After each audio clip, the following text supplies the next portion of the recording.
Greetings. The future of humanity remains uncertain despite our society becoming increasingly connected, and as we gain more technology, new problems arise that we hadn't anticipated since the Industrial Revolution. The excess of polluting greenhouse gases is gradually raising temperatures, altering ecosystems, and leading to climate change. The evidence is clear, and the energy transition might have come too late. We still live in a divided world where conflicts and tensions persist among nations. Our greed and exploitation of the natural environment make it challenging to envision a promising future for ourselves.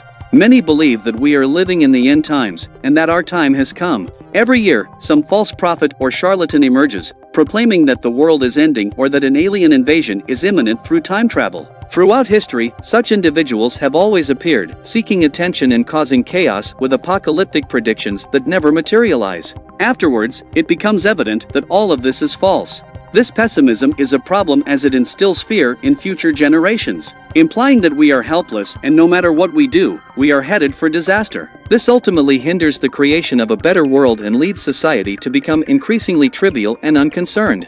Today, we will logically analyze how far we can go and what possibilities humanity has for survival. What will be the ultimate fate of the human species? The reality is that we could be living in a crucial moment of our history. To understand this, we must ask ourselves what the maximum population of people we can reach is, and who the last human being will be. If we take a look at our history, we will find that species are born and die. There is no eternity for anyone. Extinction is the rule. Species disappear to make way for others better adapted to the environment. To have an idea of the maximum population we can reach, we must know how many people have lived. 3 million years ago, there were various types of hominids, the ancestors of modern humans, but only Homo sapiens survived and prevailed over other species. Around 315,000 years ago, they excelled in creating tools, problem-solving, planning, and forming larger tribes. However, resources were scarce, and due to limited knowledge of the world, survival was difficult, with life expectancy often not exceeding 30 years. We needed at least 265,000 years to reach a population of 2 million inhabitants. As we improved living conditions and discovered new technologies, such as agriculture around 12,000 years ago, the population began to grow.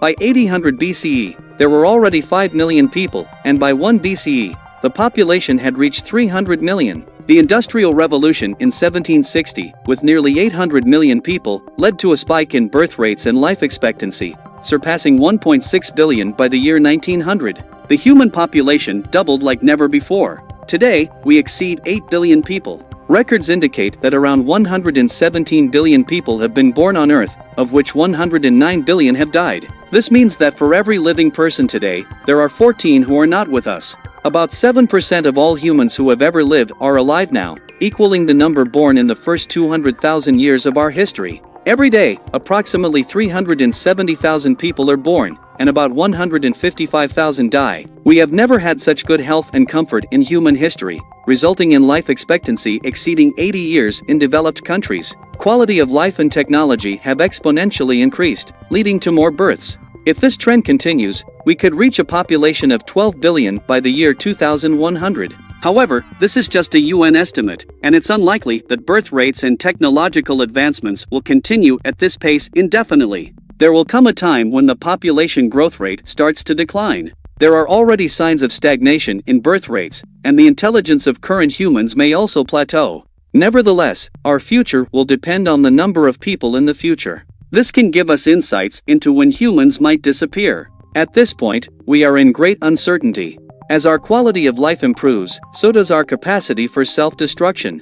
We are creative, capable of love for our own and other species, but at the same time, we are aggressive, greedy, and vindictive. This explosive mix casts doubt on our survival. Nuclear weapons threaten many countries, but if used properly, these same weapons could save us from space threats like asteroids. Globalization unites us as a species, yet it also facilitates the rapid spread of diseases. Our industrial and motorized transportation systems have provided an astonishing quality of life, but have also triggered climate change. New inventions and changes in lifestyle have brought about new problems. We cannot predict whether human technology in the long run will save us or destroy us. If we continue on a downward trajectory, we could slowly go extinct or suddenly face a catastrophe like a massive volcanic eruption or an unpreventable giant asteroid impact. If we can repair the damage we've caused to the atmosphere and the planet, we can live for a long time. Once we manage our planet, we might need to seek others to expand our dominion. However, there are those who believe that space exploration serves no purpose, and we should live on Earth forever. Let's explore several possibilities for humanity. The first is staying on Earth. If we remain here, we can consider the survival prospects of other better adapted mammal species than us. Generally, species live for 1 to 10 million years, which averages around 5 million years. The Australopithecus annamensis is considered the closest relative to us and lived over 4 million years ago. In logical terms, we might have 1 million years of life left. However, some analysts, like Alberto Ebort, a professor of applied mathematics, have used the Copernican principle based on the longevity of an event. They believe we might have around 5,000 more years. At this point, Earth won't be able to sustain so many people. We might become a Type 1 civilization on the Kardashev scale, which uses all the resources of its planet but doesn't go beyond. Our needs will far exceed the resources we can extract.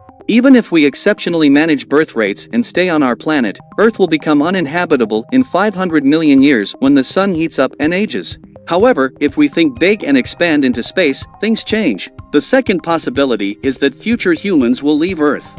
We've sent probes to other planets, walked on the moon, and are planning the first trip to Mars. It's not unreasonable to think we're preparing to make the leap. Imagine how far we could go in the next 100 years. We'll likely have colonies in orbit and bases on the moon or Mars. Life requires a planet, resources, and energy. The sun provides us with a lot of energy, and there's a wealth of resources in the asteroid and Kuiper belts that we could exploit to sustain a human population for hundreds of thousands of years. Instead of settling on another planet, we could create artificial worlds or orbital cities with Earth-like conditions. By expanding through the solar system, utilizing the sun's energy, and creating artificial bases, we might become a Type 2 civilization on the Kardashev scale. Our population would increase, leading to incredible development that we couldn't achieve by staying on Earth. A larger population means more opportunities for development, new ideas, disease cures, and new technologies, similar to how an anthill thrives with more ants. This means that it's more challenging for us to go extinct if we're spread out rather than being all on one planet. To extinguish a Type 2 civilization, an enormous catastrophe across the entire stellar system would be needed, such as gamma-ray bursts or a nearby supernova. This gives us an advantage to grow for hundreds of thousands or even millions of years.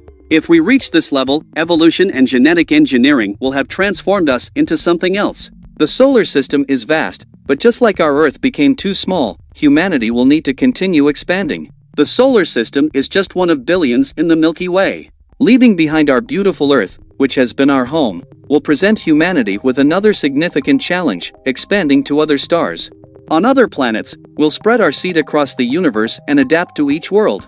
We won't be humans anymore, but extraterrestrials of various species. If we colonize other planets, we can expect exponential growth, reaching a Type 3 civilization on the Kardashev scale. We might even harness the energy of black holes. Future humans might even reach groups of galaxies, expanding their dominion and accessing more resources. Returning to our present time, it's clear that we are at an important and dangerous moment in history. If we don't self-destruct, a vast cosmos with great possibilities awaits us. The day will come when the last human is born, perhaps on another planet, but we don't know exactly when. Everything we do in the present moment will be important for future generations. What we do today matters greatly, and how we thrive is vital. So, it's better to be constructive and less pessimistic.